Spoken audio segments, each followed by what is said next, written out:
Togo s'est fondé sur le mensonge. Cher ami abonné, nous avons déjà dit qu'il y a un mystère qui plane sur les circonstances de la mort de M. Olympio. Nous en avons appelé aux bonnes volontés de nous situer. Donc vous n'allez pas remuer un peu ce qui s'apparenterait à du couteau dans la plaie. Monsieur ça, s'il te plaît, je ne remue pas la plaie. Mais c'est d'interpeller, comme vous venez de le dire, les historiens de faire leur part. Ça va permettre à ce que les problèmes qui gangrènent le Togo seront un peu soulagés.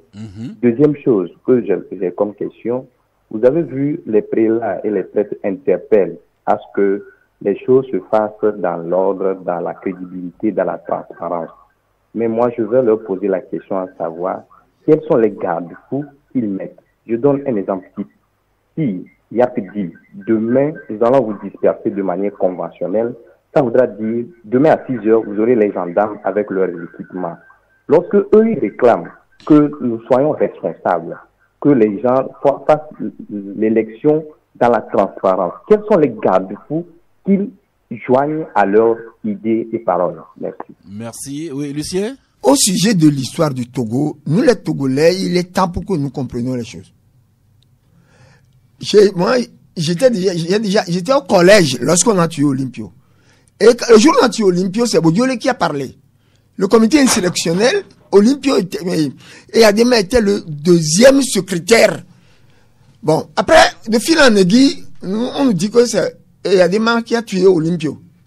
Et nous savons après tout que c'est parce qu'il en a revendiqué la paternité pour rendre service à la France. Mais après, plus tard, dans notre travail de journaliste, on a découvert que c'est un blanc, le capitaine Métrier, qui a tiré, non, c'est le capitaine Métrier, qui a tiré le premier coup sur Sylvanus Olympio. Et ça, moi, je l'ai appris en 1995, quand j'étais chez monsieur, à côté Paulin, l'ancien ministre de Olympio, celui-là qui a transporté le corps d'Olympio de Lomé jusqu'à Agoué avant d'aller lui-même à Grand Popo. J'ai été voir monsieur à côté Paulin comme journaliste.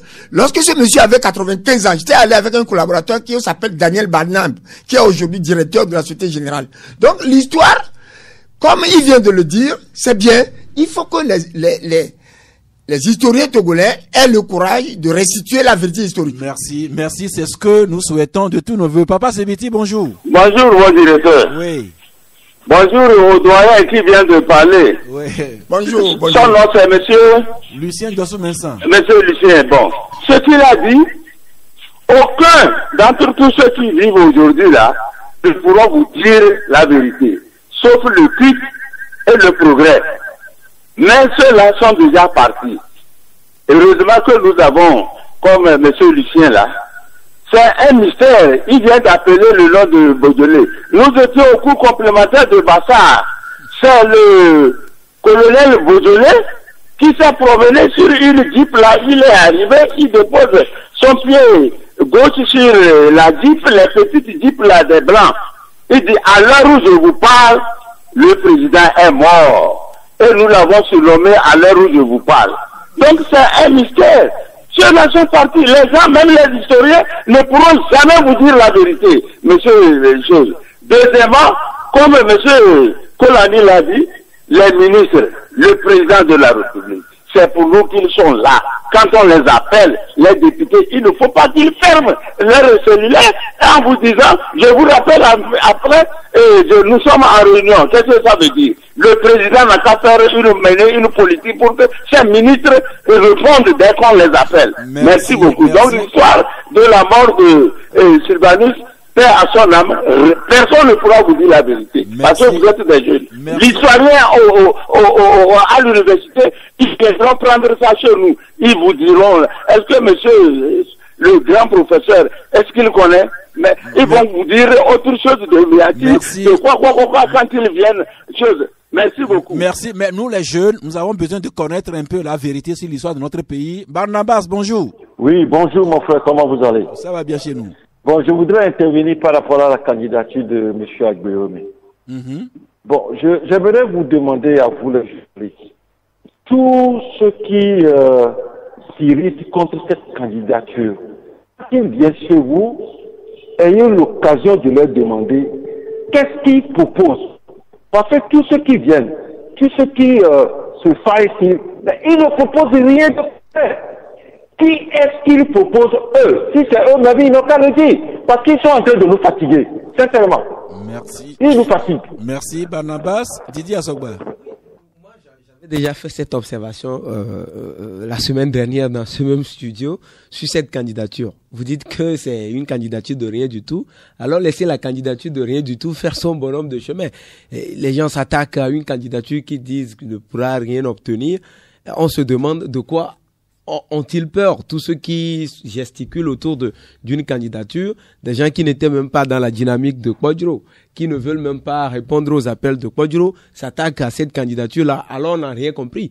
Après, ça rejoint une question qu'a posée un auditeur en début des appels, pour savoir pourquoi la C14, qui a participé de bout en bout à ce processus-là, dit avoir pris acte et que Maître Apévon, dont le parti est toujours membre de ce qui est appelé aujourd'hui C14, sortait finalement un communiqué pour dire qu'il ne soutient aucun candidat, mais qu'il ne donne pas non plus de consignes à ses militants pour voter. Donc, ça fait véritablement le propre de l'opposition togolaise que des gens n'aiment pas qu'on relève certaines incongruités autour du comportement de la stratégie de l'opposition togolaise, mais laisser la candidature qui est qui n'a rien à prouver ou qui n'a rien à dire, laisser cette candidature. On va prendre le dernier auditeur de chemin. Noé, bonjour. Oui, bonjour monsieur. Oui.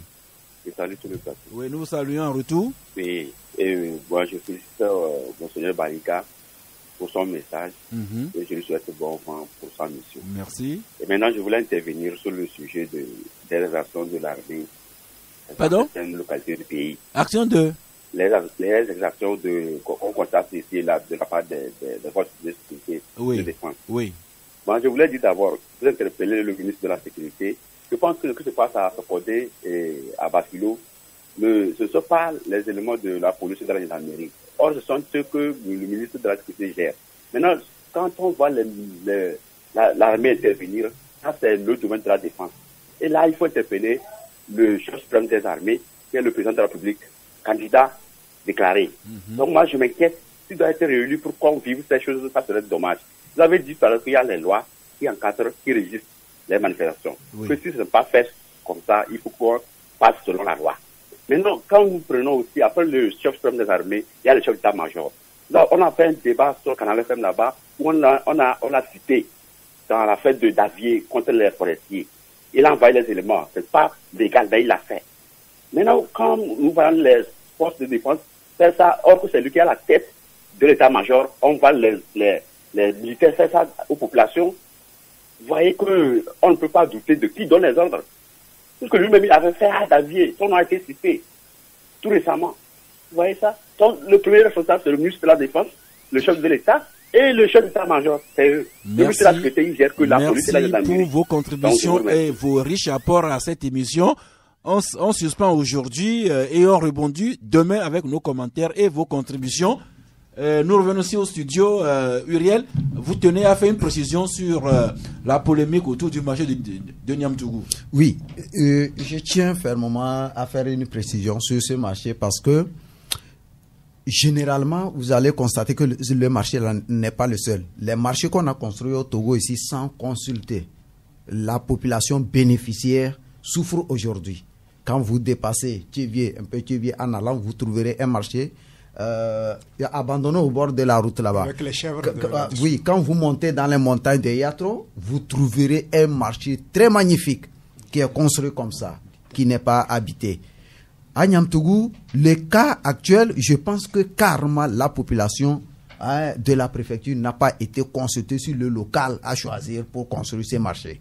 Aujourd'hui, le problème qui se pose doit interpeller les cadres, les autorités de cette préfecture-là, pour que désormais, s'il y a une infrastructure, d'ailleurs ce marché a coûté très cher, énormément cher. Donc on avance plus de 2 milliards de francs CFA pour ce marché. Par SECO, je pense qu'ils doivent commencer par travailler avec leur population pour le bien même de la population, parce qu'ils disent nous mettons cette infrastructure pour le bonheur des populations. Quand vous ne consultez pas cette population, vous finissez, voilà les problèmes qu'on va rencontrer. Et il ne faut pas maintenant terroriser cette même population leur imposer des trucs, convoquer tous les chefs cantons de la préfecture pour les amener à Lomé, leur mettre la pression. Faites ceci, ne faites pas cela. Je pense que le moment est mal choisi. Merci beaucoup, Tchakala. Beaucoup de certains invités, certains intervenants sont revenus sur les circonstances de la mort de Sylvanus Olympio. Bon, encore une fois, nous sommes très jeunes. À part Lucien, nous n'étions même pas nés à cette époque-là. Nous pouvons qu'en appeler aux sources autorisées de situer l'opinion. Non, je crois que c'est qu'en 7 ans après, il est quand même temps que toute la lumière se fasse. Les langues doivent se délier. Ceux-là qui ont vécu les faits doivent se sortir des carcans qui les avaient comprimés au point d'avaler un pan de la vérité sur cet assassinat. Je crois que au nom de la vérité, au nom de la cohésion, au nom même de l'image de notre pays, il y a des gens qui connaissent, qui savent ce qui s'est passé réellement. Les mecs qui ont frappé, les circonstances dans lesquelles le premier président du Togo indépendant a été assassiné. Donc, je crois que ces gens-là n'ont aucune pesanteur maintenant. Et au nom de la vérité, ils doivent restituer les faits tels que... On devrait pouvoir ouvrir les archives des forces armées togolaises. Absolument. Pourquoi pas les archives de la métropole pour que sur des sources dignes de foi, on nous situe. Non, de toutes les façons, ce que M. Sbabi vient de dire m'a profondément déçu. C'est qu'en 7 ans, on peut restituer une vérité historique. Même si c'est 200 ans, on peut le restituer. Vu que les historiens se mettent sérieusement. Les gens sont encore vivants. On a tué Sylvain en 63. Il y a plein de gens qui sont vivants. Moi, je te dis que j'étais à l'école normale de Togoville au moment des faits. Bon, il y a mes grands frères qui vivaient et qui sont encore là. Bon, alors le problème est lequel? Il y a eu ce que quelqu'un a dit au début, qu'il y a au sujet de cette affaire ce qu'on appelle un mensonge fondateur. Dès le départ, c'est les Français qui ont tué. Mais les Français ont tout fait comme ils le font encore aujourd'hui pour nous opposer nous-mêmes chez nous. Ils choisissent. S'il faut quelque chose, d'autres Africains prennent le chapeau et puis après ça se retourne. Moi, en 85, j'ai su déjà, quand la France a commencé à ouvrir ses archives en France, que ce n'est pas Eyadema qui a tué. Et même pendant les grèves générales illimitées, quand ça chauffait, Eyadema a déclaré sur BBC qu'au moment de l'assassinat de Sylvanus Olympio, il n'était pas officier. Ça veut dire que dans l'armée, il n'y a que l'officier qui peut donner l'ordre de le faire. Et le jour-là, paix à son âme, Kofi Panou a pris un avion, un Falcon, pour aller à l'Élysée, puisque l'Élysée a envoyé le Falcon pour rassurer le président Eyadema quand il a dit que on croyait qu'il allait parler. Bon. Donc le problème est qu'on peut, a priori on ne dit pas, c'est pas possible. L'histoire d'un peuple ne peut pas s'évanouir comme ça. Merci. Bon, on va, même le livre de Pierre Péan, Affaires africaines. Continuons. Prenez ce livre, Affaires africaines, vous verrez qui a tué Olympio. Merci. Il y a le livre de Péan, il y a également le livre de Jacques Foucault, Foucault à part. Il y a également les livres de notre confrère Zeus Acharouvo, du doyen Godwin Tété à Dialogo, du doyen aussi Joachim Kokouvi à Touché à Bobli. Il y a même le livre de Senen Andrea Mirado anciennement de Jeune Afrique. Mais tout ça nous laisse encore sur notre faim. Nous souhaitons vraiment savoir. Didier Assogba, d'autres intervenants sont revenus sur les exhortations de Monseigneur Bariga, mais avec un doute. Est-ce que les paroles de Monseigneur Bariga agiront sur les candidats du président au membre de son gouvernement et également sur la sécurité? Non, est-ce que ça vaut la peine de continuer à douter? On sait que nos autorités ont une certaine façon de fonctionner. À certains moments donnés, vous avez l'impression que les autorités, elles n'ont rien à voir avec le peuple. C'est-à-dire qu'ils sont dans leur tour et le peuple est derrière quelque part. Ils l'ont dit, la plupart. Vous appelez un député, je vous appelle. Tel ministre vous donne rendez-vous, vous venez dire, il vient de sortir de son bureau.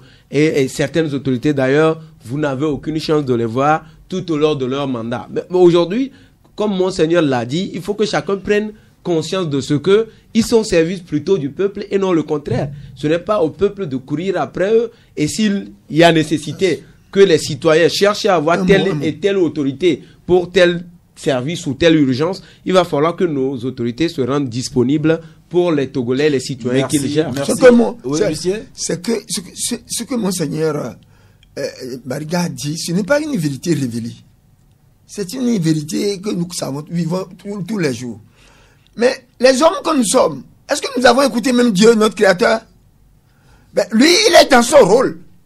Bariga a dit ce qu'il faut, ce qu'il fallait. Mais moi, je sais qu'il y a des ministres qui ne décrochent jamais. Mais c'est pas parce que Bariga a parlé qu'ils vont commencer à décrocher. Merci, merci. Et les ministres qui disent d'ailleurs que c'est seulement au chef de l'État qu'ils doivent. Non, donc, merci. Je connais un ministre. Quand vous l'appelez, quand il a le mail, il ne décroche pas. Mais quand il est à l'intérieur, il décroche. Merci. Parce que ce sachant injoignable à l'intérieur. Merci. Maintenant, on va finir avec vos cartons du jour. Muriel Enyang. Bon. J'ai trop de cartons que je préfère. Donc, choisissez ça, celui qui vous semble le plus révélateur. Oh, bon, je préfère même laisser carton parce que si vous m'accordez 10 secondes seulement. 10 secondes. Oui, 10 secondes pour dire, quand on parle de la candidature unique, il faudrait que les gens fassent extrêmement attention. Il y a un jeu tacite actuellement. Ne pensez pas que l'opposition n'est pas intelligente. On peut vous jouer parce qu'on connaît la capacité, on connaît les forces de ce pouvoir. On peut les amadouer à la dernière minute. Vous allez voir les coalitions. Merci beaucoup. Didier Assogba, votre carton de début de semaine. Moi, j'ai pas de carton, je passe. Merci. Ali Romorou Chakala. Mon carton, il est vert chlorophylle. C'est pas de mes habitudes de donner le vert. Mais je le décerne à l'archevêque, au nouvel archevêque de Lomé, Monseigneur Bariga, pour son sens de la vérité, pour sa recherche du bien-être de ce pays, pour avoir dire yeux dans les yeux certaines vérités à tout ce taropaille d'autorité qui était là. Donc, carton vert à lui, pour n'avoir jamais lié sa langue pour quelque besoin que ce soit. Il dit toujours la vérité. Merci, Lucien Diosmessa. On finit avec vous. Ça, c'est merci. Moi, je vais décerner un carton rouge. À qui? À tous ceux qui critiquent les candidatures. Qu'ils soient journalistes, qu'ils soient citoyens simples. Nous n'avons pas le droit de critiquer la candidature de tel ou tel avant de connaître leur programme. Parce que en matière politique et s'agissant de la candidature, ce n'est pas une question de personne. C'est ce que la personne là, qu'il soit bon ou mauvais, capable de faire.